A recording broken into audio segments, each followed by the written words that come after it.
हैं? अधातुएं कहलाती हैं। अधातु की भौतिक गुण की अगर बात करोगे तो भौतिक अवस्थाएं तीनों अवस्थाओं में पाई जाती है, ठोस, द्रव तथा गैस, ये तीनों अवस्थाओं में पाई जाती है। ठोस में आपका कार्बन है, सल्फर है, फास्फोरस है, सेलेनियम है और आयोडीन है, ये सभी क्या होती हैं? ठोस, हीरा और ग्रेफाइट, ये सभी ठोस अवस्था में पाई जाती हैं। ठीक, द्रवित अवस्था में केवल एक इकलौती अधातु होती है, ब्रोमीन, वो पाई जाती है। ठीक, और गैसीय अवस्था में हाइड्रोजन, नाइट्रोजन, ऑक्सीजन, हीलियम और क्लोरीन, ये सभी क्या होती हैं? गैसीय अवस्था में पाई जाने वाली अधातुएं। ठीक, अब देखिए भंगुरता की अगर बात करोगे तो अधातुएं कैसी होती हैं? अधातुएं ना तो आघातवर्धनीय होती हैं और ना ही तन्य होती है। ना तो इनको पीट करके चादर के रूप में परिवर्तित किया जा सकता है और ना ही इनको खींच करके लंबी वायर में कन्वर्ट किया जा सकता है, बल्कि अगर इन पर हम बाह्य बल लगाएंगे तो बाह्य बल लगाने पर ये क्या हो जाती है? टूट जाती है, टूट कर बिखर जाती है। मतलब इनमें कौन सा गुण पाया जाता है?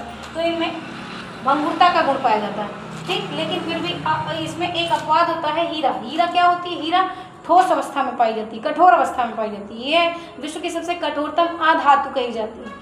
ठीक, पारदर्शिता की अगर बात करोगे तो ये पारदर्शी भी हो सकते हैं, अपारदर्शी भी होते हैं और पारभासी भी हो सकते हैं। कुछ ऐसे होते हैं जो पारभासी होते हैं। ठीक, पारदर्शी। अब चालकता की अगर बात करोगे, चालकता का मतलब क्या होता है? ये ऊष्मा तथा विद्युत के कुचालक होते हैं। ये ऊष्मा तथा विद्युत के कुचालक होते हैं। ठीक, लेकिन इसमें कुछ ऐसे हैं जो, जैसे ग्रेफाइट क्या होता है? ऊष्मा और विद्युत का क्या होता है? सुचालक होता है।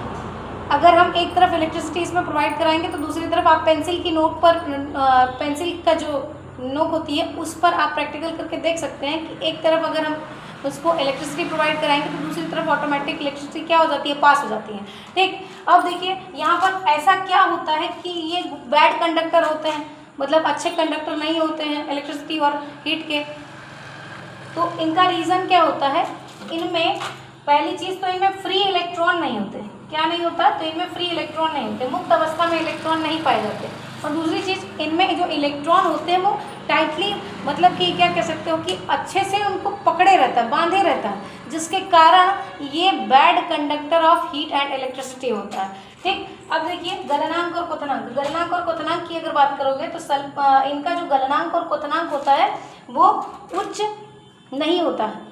जैसे सल्फर है, फास्फोरस है, आयोडीन है, इनके गलनांक और क्वथनांक क्या होते हैं? अपेक्षाकृत कम होते हैं, जबकि हीरे का गलनांक और ग्रेफाइट का गलनांक और क्वथनांक क्या होता है? उच्च होता है। हीरे का गलनांक कितना होता है? 3570 डिग्री सेल्सियस। क्वथनांक कितना होता है? 4830 डिग्री सेल्सियस। और ग्रेफाइट के गलनांक की अगर बात करोगे तो 3600 डिग्री सेल्सियस से ऊपर होता है और 3870 से नीचे होता है।